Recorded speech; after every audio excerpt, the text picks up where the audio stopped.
Philippe, j'ai une question idiote. Ça m'étonne de toi. Pardon, je recommence. Philippe, j'ai une question super idiote. Euh, j'ai un WooCommerce et je veux passer à PrestaShop. T'en penses C'est une quoi? question, ça? Ouais, j'ai un WooCommerce et je voudrais passer à PrestaShop. T'en penses quoi? Point d'interrogation. T'en Euh, penses quoi? Pourquoi tu veux faire Bah, ça? j'en sais rien, en fait. Tu veux que je te le dise plus? En fait, j'ai un WooCommerce et comme j'ai des trucs qui vont pas comme je voudrais qu'ils aillent, la réponse de mon IT, c'est non, mais viens, laisse tomber, on passe sur un PrestaShop. Et j'ai un offre doute. Écoute, petit site, petit problème, gros site, gros problème. Ah, gros site, gros problème. Alors, Alors, est-ce que PrestaShop c'est un gros ouais, site? Bon, allez, je t'ai ouvert deux trois onglets, on va faire ça un petit peu déstructuré, ça va changer ok, je suis d'habitude. bien. Parce que c'est une vieille question que j'ai eue quand j'étais côté agence. Bonjour, je veux un PrestaShop. Bonjour, je veux un Magento. Bonjour, je veux un machin. Ou bonjour, j'ai un PrestaShop, je veux un Magento. Parce que maintenant, vous savez, comprenez, je suis ambitieux. Je veux réussir à tout prix. Et puis là, Ouais. je me retrouve de l'autre côté de la barrière. Écoute, un jour j'étais alternant il y a très longtemps et premier truc que j'ai fait, enfin un des premiers trucs que j'ai fait, c'était de trouver une solution pour une base de documentation. Donc, comme tout bon alternant, j'ai fait beaucoup de recherches sur Google et j'ai découvert ce que c'était qu'un CMS. Et donc à l'époque, les CMS c'était Typo 3, Joomla et Spip. Et il y D'accord. avait Ouais, ça fait un Drupal petit bout de temps alors. émergeait et WordPress c'était un truc de guignol. Et Ouais. forcément, tu fais tes recherches, tu fais tes comparatifs, qu'est-ce que tu veux? Tu es dans une grosse boîte en plus, bah, tu veux le meilleur. Alors, j'ai été voir les agences en disant je voudrais un devis pour du typo 3 quoi. Bah, forcément, tous les mecs me disaient mais qu'est-ce que vous allez foutre avec ça tranquille, vous avez pas besoin d'un truc pareil quoi. Bref, c'est pas un casse-taf, alors je vais pas te faire ni mon historique CMS, ni t'expliquer pourquoi t'as tort. Par contre, on va essayer de regarder comment on peut décider si c'est une bonne opportunité ou pas de changer. Au début, tu m'as dit, bah, ok, est-ce que PrestaShop c'est mieux que WooCommerce? Euh, j'ai envie de dire non. Mais après, c'est comme toujours, tu as deux solutions qui se ressemblent par pas mal d'aspects et qui ont des différences. Bon, tu as des avantages et des inconvénients des deux côtés, donc on va essayer de les comprendre rapidement. Euh, et donc en ayant en tête que dans ce cas-là précis, tu veux savoir si ça vaut le coup de se lancer dans un nouveau projet. Donc c'est pas comme si tu partais de zéro. Tu n'as pas le choix entre deux options pour créer. Tu as le choix Ouais. entre ne rien faire, option 1, Mhm. améliorer l'existant, option 2, ou refondre, option 3, sur la base d'un nouveau CMS. Exactement. Donc c'est-à-dire que le coût du projet, là, il faut l'intégrer. Il faut intégrer aussi l'impact qu'il va avoir derrière en termes de management. C'est-à-dire que tu auras pris une décision comme celle-là, tu vas investir beaucoup, le projet risque de prendre un certain temps, ça va prendre du temps, de l'énergie et de la ressource financière. Et Mhm. derrière, tu connais le sophisme des coûts cachés, des coûts irrécupérables, pardon. Tu vas te retrouver à dire bon bah cette fois, maintenant qu'on a investi dans le PrestaShop, on est coincé avec PrestaShop. On n'a pas fait tout ça pour rien. Euh, Dans le Oui. même temps, il ne faut pas succomber à ce sophisme-là pour dire je garde mon WooCommerce. Donc ce qui est important, c'est de comprendre de quoi tu as besoin, où tu en es aujourd'hui et sur quels critères tu peux évaluer que un de tes trois projets est le plus pertinent. Donc, j'ai ouvert pas mal de trucs. Moi, je suis un peu biaisé, je le dis tout de suite, hein, je suis biaisé envers WooCommerce. J'ai une expérience assez négative avec PrestaShop, mais je vais essayer de rester un peu plus neutre. Euh, J'ai ouvert donc ce genre d'article qui nous donne un petit peu les grandes catégories. Donc, c'est des catégories dans lesquelles je me reconnais. Donc, ça va nous servir de guide. Donc, la première, c'est la popularité. Pourquoi la popularité? C'est la communauté. On est sur de l'open source. Est-ce qu'il y a beaucoup de développeurs? Et plus il y en a, plus c'est facile d'en trouver un au bon prix, avec les bonnes compétences, etc. Est-ce qu'il y a beaucoup d'intégration? Est-ce qu'il y a beaucoup de modules, etc. Donc la première remarque sur la popularité, je suis bête et méchant, c'est Google Trends et Bitwiz. Donc voilà, je t'ai mis PrestaShop et WooCommerce. Ok. Première remarque, PrestaShop a eu son pic en 2014 et depuis il a fait que baisser, vice versa pour WooCommerce, à peu de choses près. Euh, et ensuite, il y a une notion de géographie qui est importante. Presta, c'est un truc français, quoi. Oui. Tu vois ici, si tu files Ouais, sur les États-Unis, tu verras que c'est encore un autre niveau. Voilà. ouais, carrément, parce que oui, c'est un produit français qui avait une Alors, édition européenne. si on va sur BuildWiz, tu verras que c'est un petit peu plus nuancé quand même. Tu as 200 000 WooCommerce. Attends, ouais. 200 000 WooCommerce aux US, repérés par BuildWiz. Et tu en as 112 000 en Presta. Si on revient là-dessus en termes de buzz, moi j'aimerais ajouter quand même quelque chose de plus moderne, qui n'est pas open source pour le coup. Voilà. Ok, ouais, c'est bien. Ça, c'est intéressant. Je précise que c'est une réflexion, pour préciser ma question, avec une démarche non tech. Donc, tu te Mhm. retrouves nécessairement dans ce Ah bah non tech, c'est contexte-là. bien de présenter Shopify, ouais. Bah ouais, Euh, t'es un responsable e-commerce, toi, tu as un objectif e-commerce, et puis tu te retrouves avec forcément confronté à des techs. Il va falloir que les techs interviennent, et des devs, etc. Et ils y vont avec toutes leurs histoires, leurs machins, leurs bidules. Et j'avoue que je suis perdu. J'avais suivi, moi, à l'époque, le débat PrestaShop, machin, mais ce que tu dis, c'est hmm. pas Kestaf. Donc, ok. Voilà, j'enchaîne hein, avec d'autres exemples et Vas-y, comme ça continue. on balaye, on balaye. Donc je ne vais pas vous faire un tableau BigCommerce, de décision Magento. aujourd'hui, mais alors ici je suis où? Je suis sur un site qui fait de la gestion de stock, ce qui est quand même un des piliers du e-commerce, Ouais, d'avoir une gestion de stock unifiée entre tous tes canaux. Euh, donc là c'est pour montrer les intégrations. Souvent on se retrouve à trouver Shopify, Magento éventuellement, ou Commerce, souvent là. Euh, un peu les nouveaux Squarespace. outils, Ouais, Squarespace, etc., qui proposent de faire des shopping carts. Souvent du BigCommerce, voilà, il est là. Bon, rarement du ouais, PrestaShop quand même, ouais. à Ouais. prendre en compte. Même chose chez Klaviyo. Et j'ai été voir sur Ok. Facebook les intégrations avec les CRM, etc. Alors là, il n'y a pas WooCommerce pour le coup chez Facebook et il y a PrestaShop. PrestaShop via un outil intermédiaire, je sais plus lequel, ça doit être soit Zapier, soit comment il s'appelle, Integromat. Bon, ça passe, mais c'est léger. Euh, Ok. donc il y a ça c'est un peu tous les effets collatéraux de la popularité à l'échelle internationale. Ok. Euh, Pricing, bon, ça reste des produits open source, donc c'est gratuit. Après, les modules ont tendance à être un peu plus chers chez WooCommerce, pardon, chez PrestaShop, excuse-moi. Là, tu vois un Zapier 59 chez WooCommerce, 80, alors 59 dollars chez WooCommerce et 80 euros chez Presta. Presta. Un module Google Tag Manager Enhanced E-Commerce Pro à 80 euros chez Presta, ça a baissé, je crois. Et gratuit chez Google, pardon, chez Ouais, WordPress. chez WooCommerce. Au passage, on revient sur les intégrations. Là, tu as, alors, ouais, je vais comparer les notes, c'est un peu triché, mais 400 000 installations actives quand même. Pour un outil qui est relativement. C'est pas un truc de débutant non plus, ça demande d'être un minimum mature d'utiliser Google Tag Manager pour WordPress. Et tu as 400 000, plus de 400 000 installations actives. Alors là, c'est WordPress, c'est pas WooCommerce. Hein, Ouais, j'entends. mais c'est l'avantage aussi d'avoir cette grosse communauté. Un autre problème, et on peut le revoir après, c'est côté plugin. C'est pas moi qui le dis, mais je l'ai vécu et je l'ai relu là dans pas mal d'articles dans ces petites recherches. Il y a souvent des problèmes d'interaction entre les plugins chez PrestaShop, beaucoup plus que chez WordPress. Chez WordPress, c'est quand même vachement robuste. Euh, et en fait, si tu vas voir ce genre de choses, bon, ça c'est un post de 2015 qui te dit pourquoi on lance 1.7. Parce que notre structure aujourd'hui est pourrie. Pour faire simple, je te laisserai aller lire ces articles, ils valent le détour.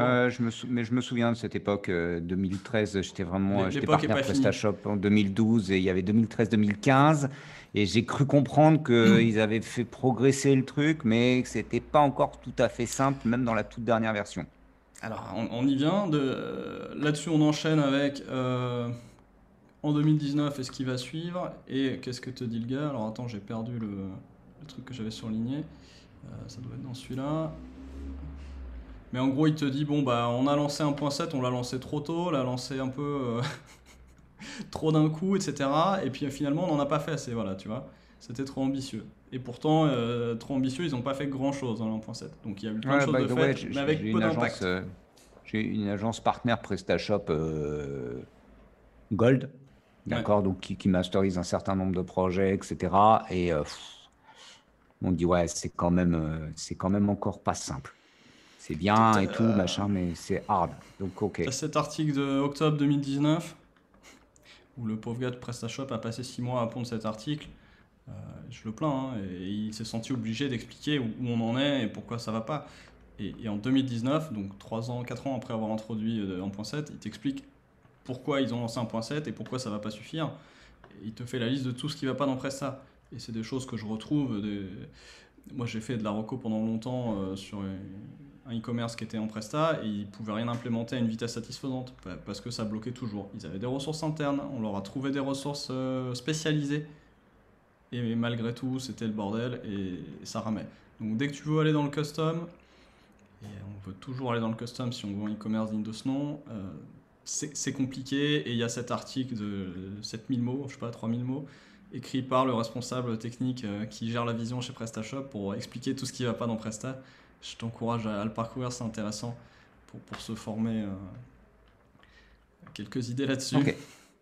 Ok. Donc ouais, tout ce qui est module, donc la personnalisation et la repersonnalisation par-dessus est quand même très compliqué avec Presta, ça bloque vite. Et puisqu'on n'est pas structuré, je vais enchaîner sur la notion qui rejoint le SEO ici, euh, de contenu. WordPress, c'est du contenu avant tout. Presta, c'est du commerce avant tout. Les solutions pour faire du blogging avec Presta sont très complexes. Souvent, les gens essayent de faire du WordPress, mais du coup, c'est un sous-domaine, donc ça pose d'autres problèmes de Ouais. tracking, ça pose des problèmes de continuité entre le contenu et tu vois.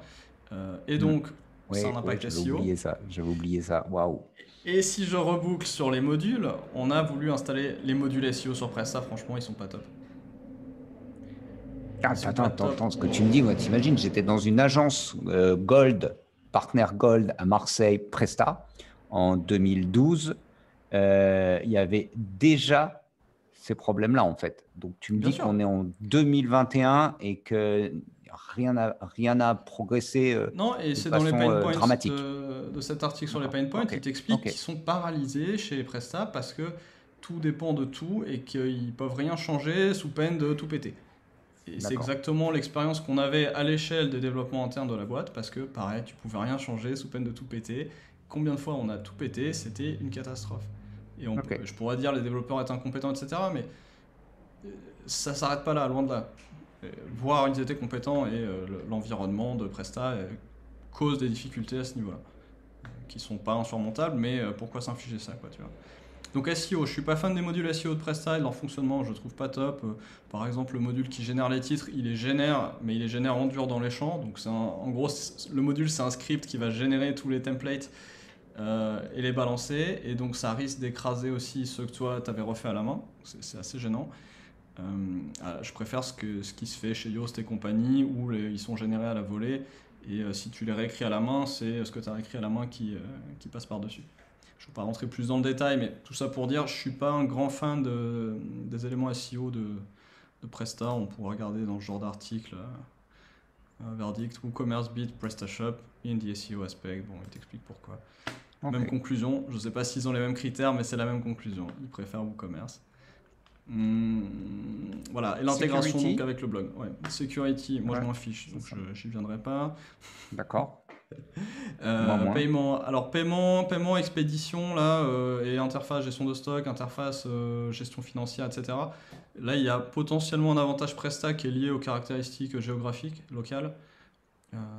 Si vous êtes franco-français, potentiellement il y a des choses dans Presta franco-française qui sont dispo plus facilement que dans WooCommerce WordPress. C'est de Ok. moins en moins vrai, mais ça peut rester vrai aujourd'hui. Donc ça reste un critère de décision quand même dans certains cas. Peut-être sur du formalisme B2B, tu vois, des choses comme ça. Je n'ai D'accord. pas, j'ai pas des listes en tête, hein, mais si tu fais bien ton cahier des charges, si tant est que tu as un besoin qui est bien défini au moment où tu fais ton projet, tu peux peut-être trouver des choses où Presta facilite les choses à court terme. D'accord. Donc fonctionnalité, bah ça c'est important, aussi avec les modules. Bon, je trouve les modules WooCommerce et WordPress plus flexibles en général, mais il faut reconnaître qu'il y a beaucoup de modules disponibles dans Presta, donc on arrive à peu près à faire ce qu'on veut. Par contre, ça demande des compétences techniques importantes et ça crée du risque. Comme je disais, les interactions entre modules sont quand même un peu compliquées. Et donc, et si en plus on est multilingue, multiboutique, c'est chaud. Donc certes, il y a du module. L'extensibilité, par contre, va toucher un peu ce plafond de on risque de casser un truc. Après, en termes de features internes, là, c'est un peu l'inverse de WooCommerce. Comme c'est un pur e-commerçant à la base, un pur système e-commerce et pas un CMS blog, potentiellement, il est un peu plus avancé sur tout ce qui est gestion de stock, gestion de commandes, etc. Cela dit, de nos jours, ce genre de choses doit se gérer de plus en plus dans des outils tiers. Au moins la partie stock en tout cas, et probablement une partie de la gestion de commandes. Donc c'est pas forcément impactant à vous de voir le dispositif qui vous intéresse, quoi. Et si vous savez pas trop où vous allez, pourquoi faire un changement, tu vois, c'est toujours pareil. Ouais, bien sûr, demain. Ouais, ça reste une question. C'est là que c'est important, c'est de comprendre où est-ce qu'on en est aujourd'hui, est-ce que le besoin est clair. Et si le besoin n'est pas très clair et que l'existant fonctionne, partez plutôt de la liste de ce qui gêne aujourd'hui. Et Marocco, ça va être comprenez qu'il n'y a pas de vraie limitation sur WooCommerce, donc si votre besoin n'est pas clair et que les problèmes qui vous gênent aujourd'hui, il y a très peu de chances qu'ils soient intrinsèquement liés à WooCommerce. Pourquoi il y a cette notion de commerce, c'est pour les petits commerçants et PrestaShop, c'est pour les plus gros et Magento, c'est pour les super gros? Parce que WooCommerce est un plugin WordPress à l'origine, donc on dit bah ça n'a pas été inventé pour ça, donc c'est un peu limité. Et ça a longtemps été vrai, premièrement. Deuxièmement, c'était aussi limité sur tout ce qui était paiement, expédition et pas facturation. Donc plein de choses, disons avec des contraintes locales, puisque c'est quand même un outil américain à l'origine, alors que PrestaShop a été conçu plutôt par des Français. Donc pour ces deux raisons-là, l'origine du truc et D'accord, on a une espèce de biais géographique. géographique et historique. Mais regarde, Ouais. tu vois ce graphique, on est comme tu viens de nous faire remarquer en 2021 et tu vois que la courbe elle se croise pas en 2021, elle se croise en 2015. Hmm. Mais les gens quand ils répètent ça sont encore en 2010, tu vois. Ouais, c'est ça. WooCommerce c'est pas très vieux, hein, ça c'est sorti là en 2008 apparemment. Pardon, j'ai des conneries. PrestaShop Non, est sorti en PrestaShop 2008, WooCommerce n'est sorti qu'en 2011. en 2011, ouais, exactement. Donc les gens sont encore dans leur tête en 2013, mais dès 2014, on avait déjà plus de volume chez WooCommerce, ce qui fait qu'il a atteint aussi une certaine taille, y compris en France. Et maintenant, la plupart des choses dont tu as besoin sont disponibles out of the box, même en France. Et en termes de volume, tu peux quand même aller chercher loin. Tu peux mettre 10 000 produits dans WooCommerce, c'est pas un problème. C'est peut-être un peu moins natif que dans Presta, hein, certainement. Mais si tu es un gros e-commerce, tu veux personnaliser beaucoup, tu veux personnaliser vite, tu veux que tes développeurs soient à l'aise, efficaces, tu veux pouvoir recruter plus de devs rapidement et les former rapidement. C'est quoi un gros e-commerce? C'est ça que j'arrive pas à déterminer. Tout le monde a l'impression d'avoir un gros e-commerce. Ma boulangère a l'impression d'avoir un gros e-commerce, quoi. Enfin, Écoute, si tu peux avoir 3 devs à plein temps, tu commences à être un gros e-commerce. D'accord. Je vais t'en Non, mais donner peu un comme importe. ça. Ouais, voilà. C'est une des métriques, si tu veux. Mais même Quand un, mon, si t'as mon pas un vendeur de développeur à vélo, il plein me dit, moi, temps, je fais 1 million d'euros, je vends des bicyclettes à Montpellier et je suis passé de 300K à 1 million d'euros parce que tout le monde achète des bicyclettes. Et il te dit, je suis un tout petit business. Et tu lui dis, man. Et il te rappelle qu'il était trader en Hollande. Il te dit, mais moi, je suis néerlandais, j'en ai des j'étais tulipes. trader avant. Donc, tu vois, pour lui, 1 million d'euros, ça le fait rire. Donc, c'est pour ça que j'essaye de trouver. Tu me dis, voilà, dès que tu as des devs T'as une à équipe, quoi. demeure, dès que tu as une team de devs, tu peux estimer que tu es un e-commerce, gros e-commerce. Voilà. Ok, À débattre. Hein. Oui, peu importe, ça me donne une idée parce que le chiffre d'affaires veut rien dire dans l'absolu. Et ouais, mettons que t'as au moins 2-3 devs, allez, 2 devs, un qui fait un peu de l'admin et un qui fait plus du front, des interfaces. Ça commence à être digne de ce nom. D'accord. Et ça reste pas très gros. Hein, Et après, quand on dit gros, c'est aussi le volume d'affaires, parce que tu peux le voir sous les deux angles. Souvent, on pense à la taille du catalogue. Donc, si tu as 30 000 produits, c'est une chose. Si tu fais en effet 1 million par an, c'est une autre chose. Non, mais c'est ça, tu vends des vélos, tu as 10 références, tu vois, Ouais, j'exagère, mais il a 15-20 références et il fait 1 million d'accord. d'euros avec 20 références.